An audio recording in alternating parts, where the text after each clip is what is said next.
अवां ॾिसी रहिया आहियो KTV वर्ल्ड ऑफ न्यूज़ यानी ख़बरुनि जी दुनिया।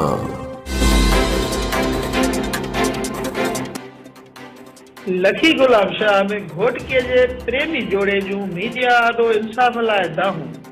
उन मौक़े ते प्रेमी जोड़े इरम बीबी खोखर चयो त मूंखे अगूणी मुड़ुस आबिद अली वलद नज़ीर शमई नांग ज़बानी तलाक ॾिनी हुई, जंहिंखां पोइ मां पंहिंजी रज़ा ख़ुशीअ सां पीर बख़्श वलद मेहराब अचराणीअ सां 3 कपड़नि में घोटकीअ जी अदालत सगोरीअ में शरीयत मोहम्मदीअ मुताबिक़ निकाह कयो आहे।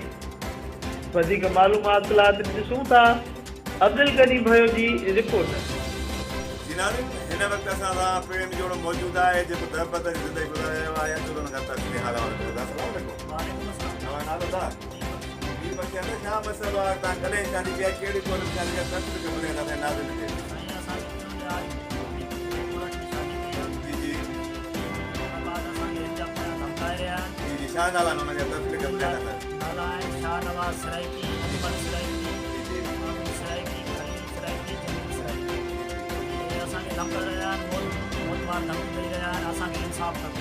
तव्हां छा मुतालबो कंहिंखां मुतालबो आहे?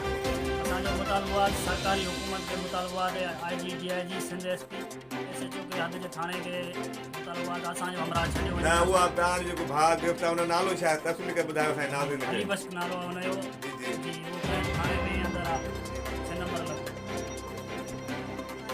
आपका नाम क्या है बाबू?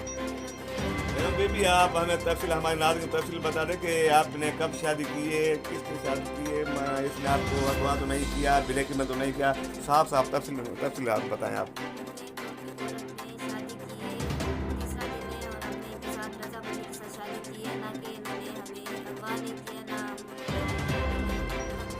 जी जी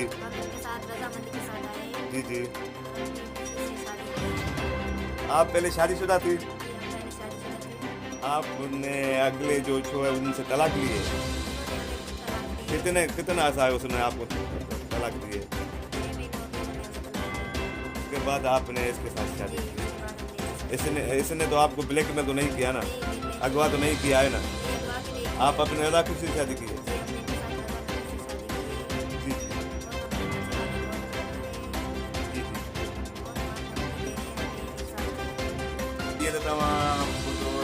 आचराणी ऐं उन खां बाद इरम बीबी खोखर जंहिंजी तफ़सील तव्हां पाण ॿुधाए। इरम बीबी इहो चवणु आहे त मूंखे मां पंहिंजे रज़ा ख़ुशीअ सां आचराणी सां शादी कई आहे, मूंखे अगवा कयो आहे, न ब्लैकमेल कयो आहे। मुंहिंजी अॻु में शादी थियल आहे आबिद नाले सां, जे मूंखे पाण रज़ा ख़ुशीअ सां तलाक ॾिनी। उन खां बाद मां 6 महीना थिया मूंखे तलाक ॾिनो। उन खां बाद मां शादी कई आहे। प्रेम जोड़े जो इहो मुतालबो आहे त असां IG DIG SSB ऐं बाला इहो मुतालबो जेको अली बख्श नाले जो कैंप थाने ते हिन वक़्तु माना गिरफ़्तार थियो, हुनखे आज़ादु कयो वञे, न त ॿी सूरत में असां एहतिजाज। ख़बरुनि जी दुनिया।